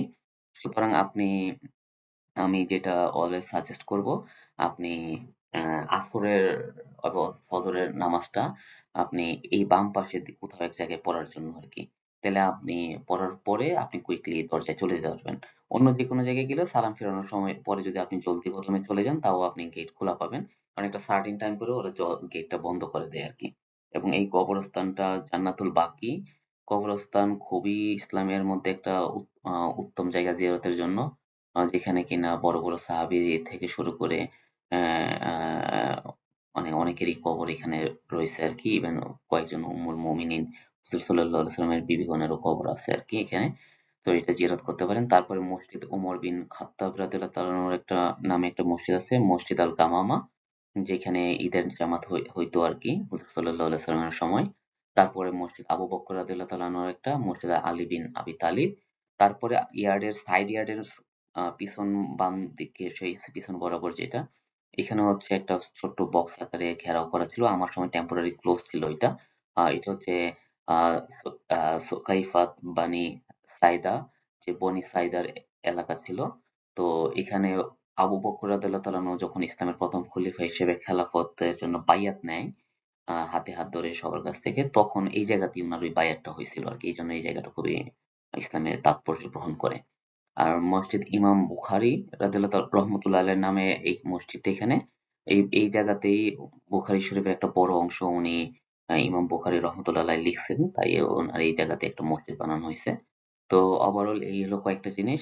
আর প্রাইস আকারে ফর মি, আমি মদিনাতে 4 স্টার হোটেলে ছিলাম। তো আমার কাছে আসলে 4 star 5 star hotel doesn't feel any difference actually. আমার কাছে আসলে কোনো I don't feel any much difference. আর কস্টের দিকে চিন্তা করলে $150 থেকে $200 পার নাইটের মধ্যে আপনার পাওয়া উচিত হোটেল। তো সুতরাং ৫ নাইটের জন্য আপনি চিন্তা করলে $৭৫০ থেকে $১,০০০ মতো লাগবে। আরেকটা কথা বলি, আমি এখানে 5 নাইটস দেখাইছি। কিন্তু আপনি উমরার জিয়ারতে গেলে ইভেন আপনি কয়েকদিনের জন্য গেলেও সমস্যা নেই। আপনি ২ দিন, ২ দিন, ৩ দিন, ৩ দিন করে গেলেও দেখা গেছে আপনার সমস্যা নাই। আপনার যেভাবে শিডিউল ম্যাচিং হয় ওভাবে করতে পারেন। আর বিশেষ করে যারা ইউরোপ অথবা ইউএসএ থাকে তাদের জন্য তো অন দ্য ওয়েতে ট্রানজিট ভিসা নিয়েই আপনার উমরা করে ফেলতে পারেন। কারণ উমরার জন্য তো জাস্ট জেদ্দাতে ল্যান্ড করে মক্কাতে গিয়ে উমরা করে মদিনাতে একদিন ট্রাভেল করে চলে আসা আরকি। তো প্রেফারেন্স আমি অলরেডি ডিসকাস করছি যে গ্রিন ডোম দেখতে পারলে এমন জায়গাতে নেওয়াটা খুব ভালো। একটা আলাদা ফিলিংস আসে। আর প্রেয়ার এরিয়ার দেখে এই পিছন সাইডটাতে হোটেল নিলে আরেকটু সুবিধা পাওয়া যায়। অথবা এই যে any hotel within the first ring road should be fine. Even আপনি জাস্ট ফার্স্ট রিং রোডের আউটার সাইডে যদি কোনো পান, তাইলেও চলে আরকি। আর আরেকটা হচ্ছে মসজিদুল কুবাতে যাওয়ার জন্য অলওয়েজ এই কর্নার থেকে, এই উপরের কর্নার থেকে মসজিদ আল গামামা এর এর এই সামনের কর্নার থেকে আপনার ছোট ছোট এই গল্ফ কার্টের মতো গাড়ি যাইতেই থাকে আসতেই থাকে। আপনি ওইখানে ৫ বা ১০ রিয়াল হবে আরকি। আপনাকে নিয়ে যাবে আরকি মসজিদে কুফা, যেটা ইসলামের ১ম মসজিদ আরকি। ওইখানে গিয়ে ২ রাকাত নামাজ পড়ে আপনি ভিজিট করে আসতে পারবেন আরকি। এখন মূলত সাইট সিইং এবং ট্রান্সপোর্টেশন নিয়ে আলোচনা করব। তো সাইট সিইং এর জন্য আসলে local transport is much more fine. So আপনি ওইখানে যেকোনো একটা নরমাল ট্যাক্সিকে যদি বুক করেন যে মক্কাতে আমি চতুর্দিকে দেখতে চাই, মদিনাতে আমি চতুর্দিকে দেখতে চাই। আপনার ঘন্টা আপনি ধরেন ১০০ রিয়ালের মতো করে বুক করা যাবে। তো মক্কাতে সাইট সিইং এর জন্য আপনার ২ থেকে ২.৫ ঘন্টা সর্বোচ্চ দরকার। আপনি ইভেন বার্গেনিং করে আরো কম টাকাতেও বুক করাইতে পারেন ৮০ রিয়াল পার ঘন্টা। তো নরমালি আমি যেটা করছিলাম আমি ওইখানে একটা ট্রাভেল এজেন্টের মাধ্যমে জাস্ট ২০০ রিয়ালে বুক করায় নিছিলাম। সে আইসা আমাকে চতুর্দিকে মক্কাতে ঘুরায় নিছিল। আমি মক্কাতে ঘোরার যে জায়গাগুলো আছে ওই লিস্টটা ওরা আমাকে যে লিস্টটা দিছিল ওই লিস্টটা আমি পরের স্লাইডে দেখায় দিব। আর মদিনার ক্ষেত্রে আসলে ঘোরার জন্য আরো কিছু অ্যাডিশনাল ফ্যাসিলিটিস আছে। ওইটা হচ্ছে যে বাস ট্যুর। তো আপনি ওই বাসের সম্ভবত পার পারসন ২০ রিয়াল আনলিমিটেড। আপনি এক স্টপ থেকে আরেক স্টপে নামবেন, আবার দেখবেন এরকম করে ওদের মোটামুটি অনেকগুলা স্পট আছে। সবগুলো স্পট আপনি নেমে ঘুরে আপনার সময় নিয়ে সময় মতো ঘুরে তারপরে আবার পরবর্তী বাসে উঠতে পারেন। অথবা আপনি ইচ্ছা করলে মক্কার মতো একটা সিঙ্গেল ট্রিপে সবগুলো কভার করতে পারেন। তবে আমি অবশ্যই প্রেফার করব আপনি একটা সিঙ্গেল ট্রিপে না করে আপনি হয় বাস ট্রিপে সারাদিন লাগায় করেন অথবা আপনি ভেঙে ভেঙে যান। কারণ হচ্ছে মসজিদে মদিনার যে লোকেশন গুলা ওই লোকেশন গুলার সাথে ইসলামের অ্যাটাচমেন্ট গুলা অনেক অনেক বেশি। এর কারণ হচ্ছে হুজুর সাল্লাল্লাহু আলাইহি সাল্লামের ইসলামের প্রতিষ্ঠাকালীন যে ১০ বছর ওই ১০ বছর উনি মদিনাতেই ছিলেন। তো এইজন্য অনেক স্থাপনাগুলোতে আপনি যেমন উহুদের পাহাড়, তারপরে কুফা মসজিদ, তারপরে আপনার উহুদের যে মসজিদ আছে, ময়দান আছে, তারপরে আপনার এই বিভিন্ন লোকেশন গুলাতে আপনার একটু সময় বেশিই লাগে আরকি আসলে। তো তারপরে খন্দকের এরিয়া, তো আপনি ভেঙে ভেঙেও যাইতে পারেন আরকি। একটা দুইটা স্পট করে করে ট্যাক্সির কাছে গিয়ে এভাবে ঘুরে আসতে পারেন আরকি। তো বাকি আমি যদি একটা অ্যাপ্রক্সিমেট খরচের কথা বলি, তা আমি আসলে জেদ্দা থেকে আমাকে আমার সৌদিয়ান এক স্টুডেন্ট আছে আরকি পিএইচডি তে। তো তার ফ্রেন্ড জাযাকাল্লাহ খাইর। তো তার সৌদিয়ান যে ফ্রেন্ড আছে সরকারি চাকরিজীবী ওইখানে সে আমাকে জেদ্দা থেকে পিক করে মক্কাতে নামায় দিছিল আরকি। এবং আমাকে অনেক অনেক সাপোর্ট করছিল আলহামদুলিল্লাহ। তো এইজন্য আমি জেদ্দা থেকে মক্কাতে আসার পথের যে ভাড়াটা ওইটা আমি সিউর দিয়ে বলতে পারতেছি না। তবে আমি আবার পরবর্তীতে গত বছর হজ করতে যাওয়ার সময় আমি মক্কা থেকে মদিনা ট্যাক্সি ভাড়া করে গেছিলাম রাতের ১টার সময়। তখন আসলে ১টা বা এরকম মিডনাইট এর দিকে হবে। তখন $১৫০ একটা ক্যামরি গাড়ি আ আমাদের ২ জনকে মক্কা থেকে জেদ্দা এয়ারপোর্টে ১৫০ রিয়ালে নামায় দিছিল আরকি। তো ওইজন্য আমি ১৫০ রিয়াল রাখলাম। মক্কার সাইট সিইং ওই এজেন্ট আমার কাছ থেকে ২০০ রিয়ালে ২.৫ ঘন্টার মতো নিয়ে পুরা মক্কার লোকেশন গুলা দেখায় দিছিল। আর মক্কা টু মদিনা এটা আপনি ৩৫০ থেকে ৪৫০ র মধ্যে আপনি বার্গেনিং করে নিতে পারেন। তবে ট্রাভেল এজেন্ট ওরা সম্ভবত ৪০০ থেকে ৪৫০ র মতো নেয়। আর ইভেন আপনি রুটের মধ্যে মক্কার আশেপাশে মক্কার হারামাইন শরীফের আশেপাশে আপনি অনেক গাড়ি পাবেন। ট্যাক্সি দাঁড়ায় আছে। তো ওদের কাছ থেকেও আপনি ইমিডিয়েটলি ভাড়া করেও ঠিক করতে পারেন। তবে আমি আসলে যেটা করছিলাম, আমি মক্কা থেকে বদর হয়ে মদিনায় গেছিলাম আরকি। ওইটা ওরা আমার কাছ থেকে ৭০০ রিয়াল নিছিল। কারণ বদরটা হচ্ছে মদিনা থেকে প্রায় দেড় পৌনে ২ ঘন্টা দূরে আরকি। তো আমি ভাবছি মক্কা থেকে অন দা ওয়েতে আমি বদরের ময়দান হয়ে আমি চলে যাবো আরকি। কারণ বদরের ময়দান প্লাস ওইখানে মসজিদ আল আরাইশ যেখানে হুজুর সাল্লাল্লাহু আলাইহি ওয়াসাল্লাম বদরের সময় তাঁবু বাঁধছিলেন ওইখানে বর্তমানে মসজিদ হইছে। জাবালে মালাইকা যেখানে বদরের যুদ্ধে ফেরেশতারা নামছিলেন আরকি। এটা আলাদা একটা ফিলিংস জাবালে মালাইকা। কারণ চতুর্দিকে সমস্ত পাহাড়গুলা হচ্ছে পাথরের। শুধুমাত্র ওই পাহাড়টি হচ্ছে বালুর আরকি। তো অনেকে বলে এটা অথেন্টিসিটি আমি জানি না। ওই পাহাড়ের মধ্যে পাহাড়টা আগে পাথরেরই ছিল। তো ফেরেশতারা নামার কারণে ওই পাহাড়টা বালুর মতো নরম হয়ে যায়। খুবই সুন্দর বালুর একটা পাহাড়। তারপরে সোহাদায়ে বাদর যে বদরের শহীদ যে সাহাবারা ছিল রাদিয়াল্লাহু তাআলা আনহুমদের কবরস্থান আছে ওইখানে। তারপরে বীরে রোহা যেখানে ৪০ জন সম্ভবত ৪০ জন নবী একসাথে এখানে পানি খাইছিল আরকি এবং ওই বা বিভিন্ন সময় পানি খাইছিল। আমি পুরো ঘটনাটা মনে নাই। তো ওইখানে ওই পানিটাকেও বলা হয় যে শেফা দানকারী পানি আরকি। তো এইজন্য এই পানিটাও অনেকে বোতল করে নিয়ে যায় আরকি খাওয়ার জন্য, শেফার জন্য আরকি। তো আমার ওই এজেন্টের মাধ্যমে আমি বুক করছিলাম ৭০০ রিয়ালে তারা আমার মক্কার হোটেল থেকে পিক করে বদরের এই বিভিন্ন লোকেশন গুলো দেখাইয়ে তারপরে আমাকে মদিনাতে আমার হোটেলে ড্রপ করে দেয় আরকি। তো বাকি আপনার ইচ্ছা করলে হাই স্পিড ট্রেনেও যাইতে পারেন। আপনি যার যেটা ভালো লাগে ওইভাবে করতে পারেন। আর যদি মনে করেন যে সরাসরি মদিনা চলে যাবেন, মদিনাতে গিয়ে তারপরে মদিনা থেকে আরেকদিন আপনারা বদরের রাউন্ড ট্রিপে আপনি বদরটা দেখে আসতে পারেন। বদরের ময়দান দেখে আসতে পারেন। ওইখানে আবু জেহেলকে যেখানে মারা হয়েছিল আরকি, ওই জায়গাটাও বদরের ময়দানে চিহ্নিত করা আছে পাথরের আরকি। ওইখানে সবাই ঢিল দিতে, দিতে ওই জায়গায় পাথরের একটা স্তূপ ইট পাথরের একটা স্তূপ হয়ে গেছে আরকি। আমিও ২-১ টা ঢিল মারছিলাম আরকি। যাই হোক আর মদিনার সাইট সিইং যদি বলি তো বললামই আলোচনা করলাম এই বাসের ট্রিপ গুলার ব্যাপারে। তো অ্যারাউন্ড আপনার যদি সেপারেটলি করতে চান ৩০০ থেকে ৩৫০ রিয়াল খরচ হয় যেহেতু ভেঙে, ভেঙে আপনি বুক করবেন। আর যদি আপনি আ একসাথে করেন $২ থেকে $২৫০ হয়ে যাবে আরকি। আর মদিনা টু জেদ্দা আপনার $৩৫০ থেকে $৪৫০ হয়ে রিয়ালে আরকি সৌদি রিয়ালে হয়ে যাওয়া উচিত আরকি। কারণ সেম প্রাইসে আরকি মানে মক্কা থেকে মদিনার যে ডিসট্যান্স ঠিক মদিনা থেকে জেদ্দার একই ডিসট্যান্স আলাদা রুটে ওরা বাইপাসে চলে যায় আরকি। তো আর বাকি কেউ যদি ২য় উমরা করার জন্য একটা ইচ্ছা থাকে, আ তাইলে ওইখানে বলা হয় আ একটা আয়েশা মসজিদ নামের একটা মসজিদ আছে। যেটা আ হারাম স হারাম এরিয়া যেটা, ওই হারাম এরিয়ার জাস্ট বর্ডারে খুবই কাছে আরকি। হারাম শরীফ থেকে ট্যাক্সি গুলা সবসময় ডাকতে থাকে ওইখানে নিয়ে যাওয়ার জন্য। ইভেন মক্কার যে বাস সার্ভিস গুলা, ওই বাস সার্ভিসও ওইখানে নিয়ে যায় এবং আসার সময় আপনার ওই বাসে আসা যায়। অথবা আপনি একটা ট্যাক্সি করেও যাওয়া আসা সর্বোচ্চ আপনার ৫০ রিয়াল বা ৪০ রিয়াল লাগবে আরকি। ওইখানে তো আয়েশা মসজিদ থেকে আপনি এহরাম বেঁধে এসে সেকেন্ড উমরার একটা অপশন আছে যেটা হুজুর পাক সাল্লাল্লাহু আলাইহি সাল্লাম আয়েশা রাদিয়াল্লাহু তাআলা আনহাকে একটা স্পেশাল রিজনে একটা বড় ঘটনা আছে। উনাকে অনুমতি দিয়েছিলেন ওইখান থেকে এহরামের কাপড় পরে আসার জন্য। উমরার জন্য। বাকি অনেক আলেমেরই এটা নিয়ে দ্বিমত আছে যে ওইখান থেকে হবে না। ওইটা স্পেসিফিকলি আয়েশা রাদিয়াল্লাহু তাআলা আনহার জন্যই করা হয়েছিল অনুমতিটা। সুতরাং এটা আপনার একান্ত ব্যক্তিগত ইচ্ছা। আপনি যেটা প্রেফার করেন। বাকি আরেকটা একবারে উইথআউট এনি ডাউট যেখানে সমস্ত আলেম একমত। আরেকটা মিকাতের পয়েন্ট আছে তায়েফের দিকে। তায়েফ খুবই সুন্দর একটা শহর।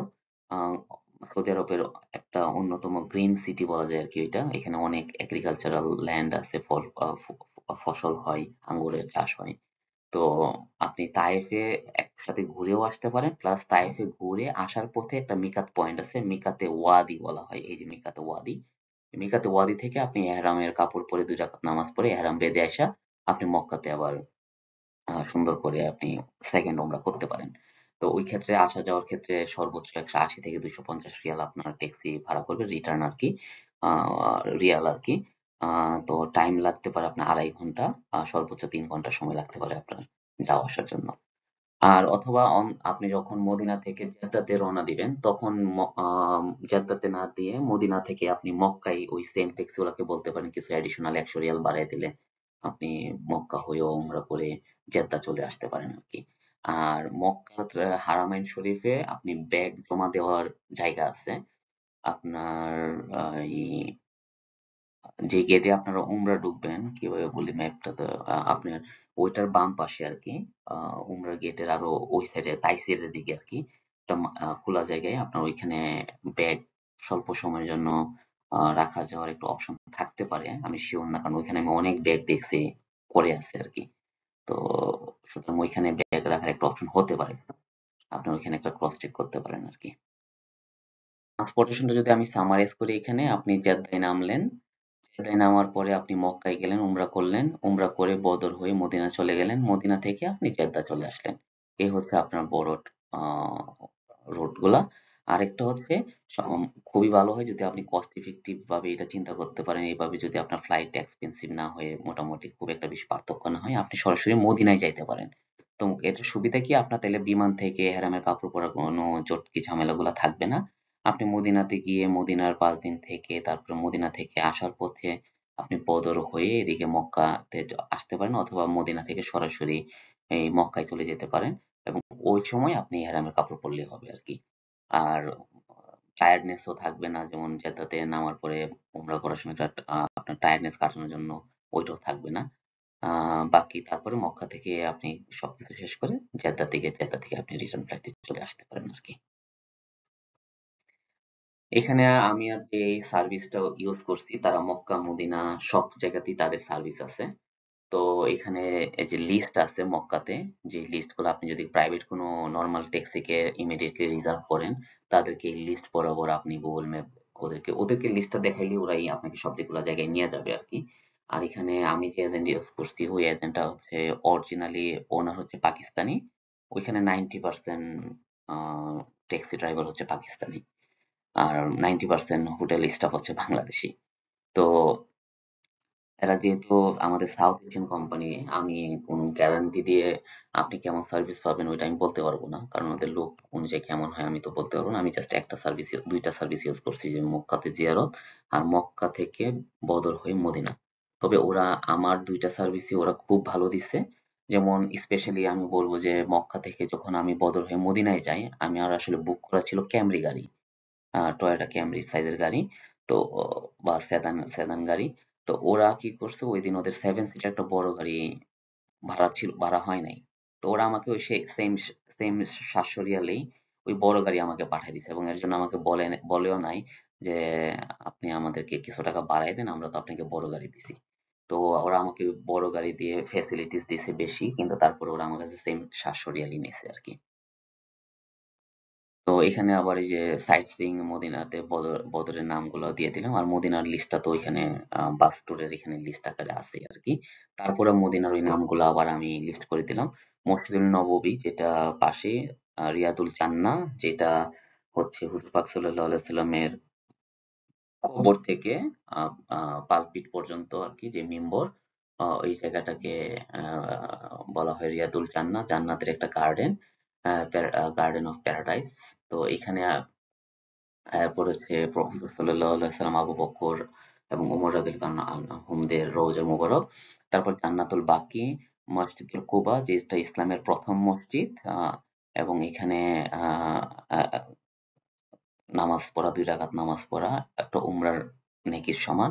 মসজিদে কিবলাতায়ান, যেখানে দুই কিবলার মসজিদ বলা হয় এটা, কারণ ইসলামের প্রথম যুগে আহ বাইতুল মুকাদ্দাস ছিল কিবলা, এবং পরবর্তীতে এটা আসলে চেঞ্জ হয়, কাবাতে হয়, যখন হুজুর সাল্লাল্লাহু আলাইহি সাল্লামের একটা পার্টিকুলার জামাতে নামাজ পড়ার সময় এই আয়াতটা নাজিল হয়, এবং তখন উনি সাথে সাথে ওনার কিবলা বদলাই নিয়েছিলেন আর কি, যেই জন্য ওই মসজিদে দুইটা কিবলা 180 ডিগ্রি সামনে পিছনে দেওয়া আছে আর কি। তারপরে মসজিদে গামামা, যেখানে জুমার ঈদের নামাজ হইতো, দেখাইছিলাম।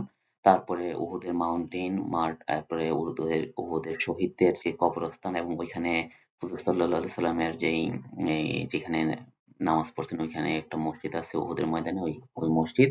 এবং ওইখানে হুজুর সাল্লাল্লাহু আলাইহি 70 জন সাহাবা যেখানে যারা উহুদে শহীদ হয়েছিল তাদের কবর, সাথে ওইখানে হামজা ইবনে আব্দুল মুত্তালিব রাদিয়াল্লাহু তাআলা আনহু, হুজুর সাল্লাল্লাহু আলাইহি সাল্লামের সবচেয়ে ছোট চাচা, এবং তাকে বলা হয় শহীদদের সর্দার। উনার কবর রোজা ওইখানে আছে। তারপরে ব্যাটল অফ ট্রেন্স বা খন্দকের যুদ্ধের যে জায়গা, ওইখানে 7টা মসজিদ আছে। এই জন্য সাবা মসজিদ এরিয়াও বলা হয়, যেখানে আসলে খন্দকের যুদ্ধের সময় এক একটা ছোট ছোট এরিয়া এক একজন সাহাবীকে আমির বানায় হুজুর সাল্লাল্লাহু আলাইহি সাল্লাম দায়িত্ব দিয়ে দিয়েছিলেন খন্দক খননের জন্য, কারণ ওনাদের খুবই অতি অল্প সময়ের মধ্যে খন্দকটা খনন করতে হবে। তো এই জন্য ওনারা এতটুকু সময়ও পায় নাই যে একসাথে হয়ে পুরা বড় জামাত করবে। ওনারা যার যেখানে যারা দায়িত্ব ছিল ওই কয়জন মিলে ওই পাশেই জায়গাতেই নামাজ পড়ে নিতেন। তো ওইখানেই পরবর্তীতে 7টা মসজিদ হয় আরকি।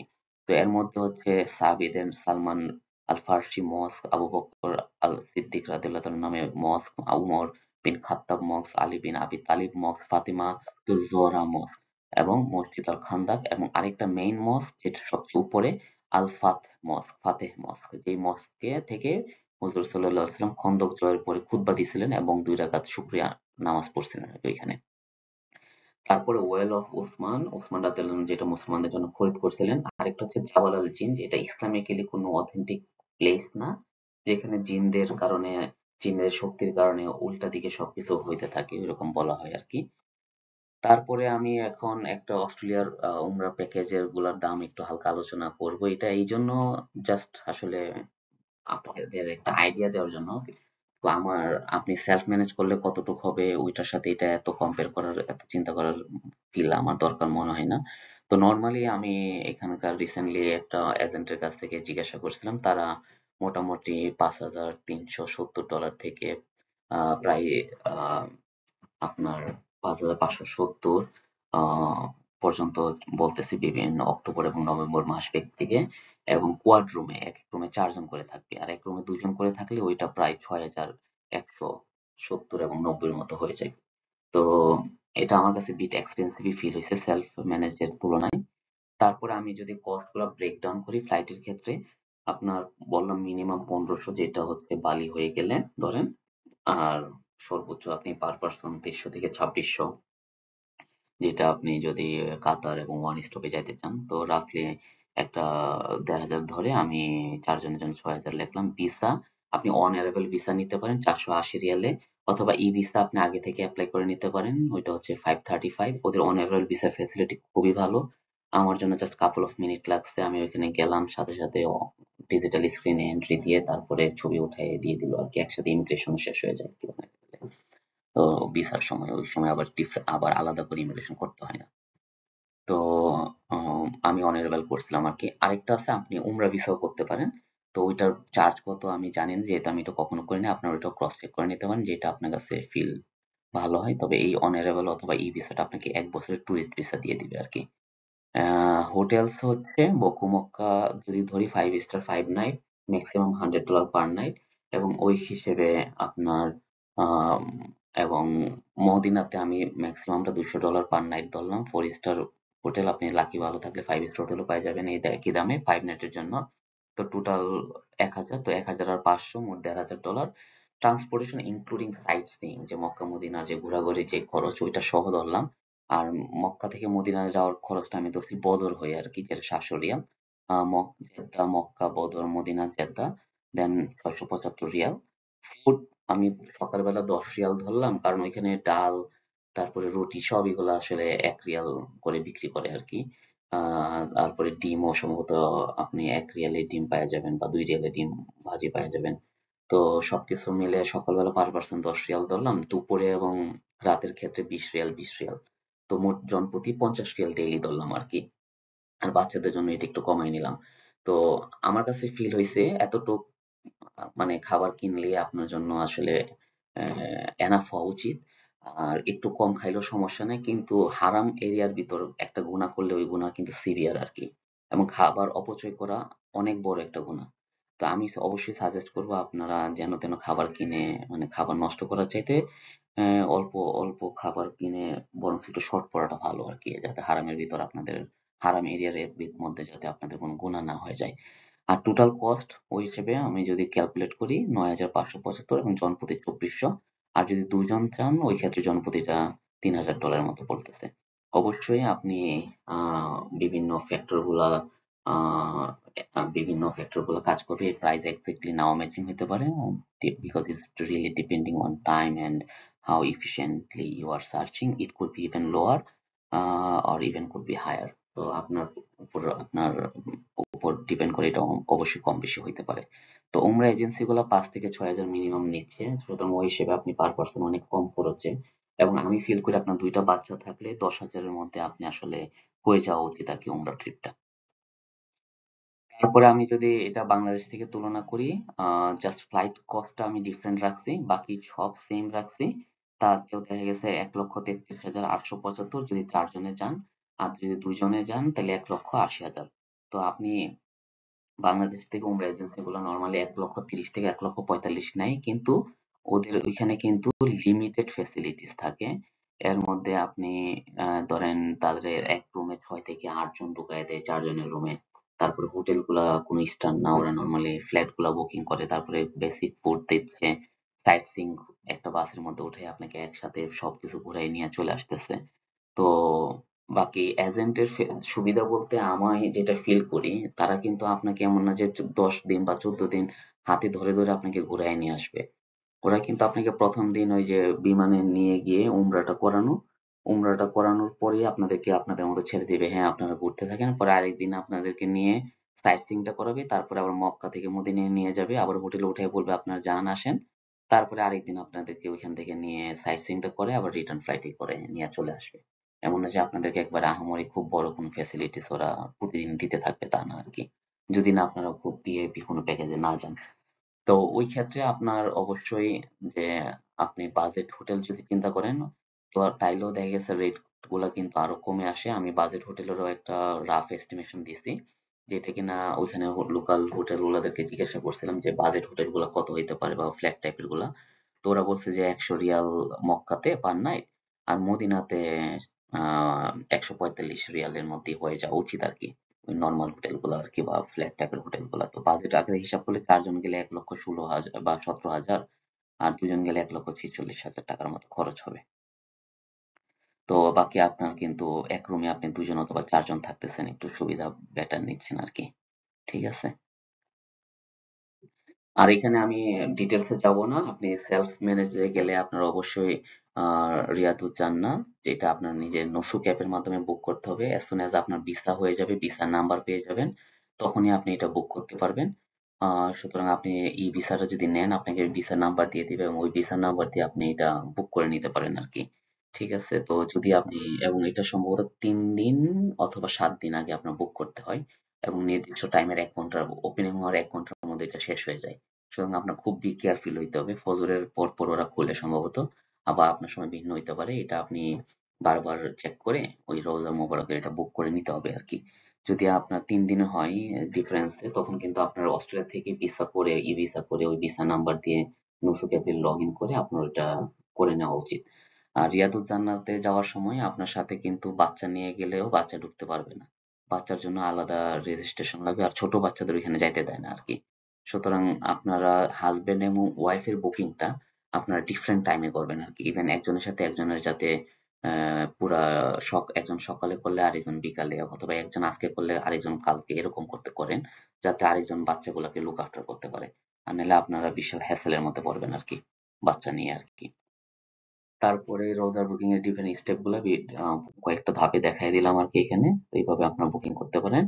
তারপরে আমি কিছু ফাইনাল টিপস এর আকারে বলার আগে কয়েকটা লোকেশন আকারে বলে দেই। এটা হচ্ছে কাবার ছবি। কাবার 4টা কর্নারকে 4টা নামে নামকরণ করা হইছে। এর মধ্যে ১ম কর্নারটা হইতেছে রুকনে ইয়েমেনি। আর তারপরে তার এই কর্নারটা হচ্ছে রুকনে ইয়েমেনি, হাজর আল আসওয়াদের আগের কর্নারটা। আর এটা হচ্ছে হাজর আল আসওয়াদের কর্নার। আর হাজর আল আসওয়াদের কর্নার থেকে কাবার যে গোল্ডেন দরজা আছে, দরজার মাঝ পর্যন্ত জায়গাটাকে বলা হয় এই যে সবুজ যে বক্স করা আছে মুলতাজাম। ঠিক আছে? তো এই ৩টা জায়গার খুবই বড় বিশেষত্ব আছে। তো মানুষ আসলে শুধুমাত্র হাজর আল আসওয়াদ নিয়েই ব্যস্ত থাকে, কিন্তু এই ২টা জায়গারও যে এত ভ্যালু এটা অনেকেই জানে না। তো কিন্তু এখানে দেখেন হাদিসগুলোর মধ্যে কিন্তু আহ হাজর আল আসওয়াদ এবং রুকন ইয়ামিনের কথা একসাথে অনেক জায়গায় আসছে।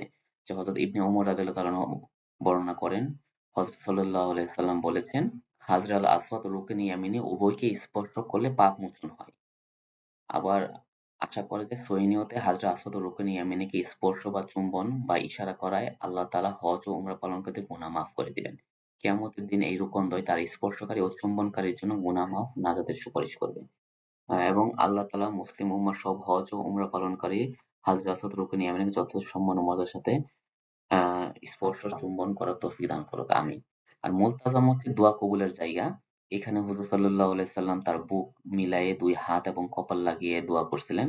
সুতরাং এখানে দোয়া কবুল করার জায়গা। সুতরাং আপনি হাজরাল আসওয়াদে অনেক ভিড় থাকে, কিন্তু এই জায়গাটা তেমন ভিড় থাকে না। আপনি ইচ্ছা করলে ওইখানে গিয়ে দোয়া করতে পারেন। আর সর্বশেষ আকারে আমি যেটা আরেকটা জিনিস যেটা বলতে হাতিম। আসলে কাবাটা আগে ছিল ৫টা কোণা আরকি। তো একটা দুর্যোগের সময় কাবা যখন একটু হালকা ক্ষতিগ্রস্ত হয়, তখন এটা আবার নির্মাণের জন্য ফান্ডের একটু সমস্যা হয়। যে কারণে পরবর্তীতে ৪টা কোণা, ৪টা বক্স করে করা হয়। আর বাকি অংশটাকে রাউন্ড মানে বেড়া দিয়ে দেওয়া হয় কাবার। এবং এই জায়গাটা নরমালি সকালবেলা ফজরের পরে পুরুষদের জন্য ফজরের অনেক পরে, এশরাকের পরে খোলা হয়। আর মেয়েদের জন্য রাতের এশারের পরে খুলে দেওয়া হয় আরকি। ১০ মিনিটের জন্য তারা ঢুকতে পারে। তো আপনি একেক সময় একেক টাইম ভেরি করে এটা। সুতরাং আপনি যখনই যান ওইখানে এই তাওয়াফ শেষে অথবা পরবর্তীতে আবার যখন ঢুকবেন, তখন আপনি এখানে যে সিকিউরিটি গার্ড আছে তাকে জিজ্ঞাসা করে নিয়েন টাইম টেবলটা। তো এখানে নামাজ পড়া আর কাবার ভিতরে নামাজ পড়া আসলে একই কথা, সুতরাং এই এই জিনিসটা আপনার হাসিল করার চেষ্টা করতে পারেন। আর হাজর আল আসওয়াদে চুমু দেওয়ার ব্যাপারে আমার একটা ছোট্ট অবজারভেশন, এক একজন আরো ভালো বেটার অবজারভেশন থাকতে পারে।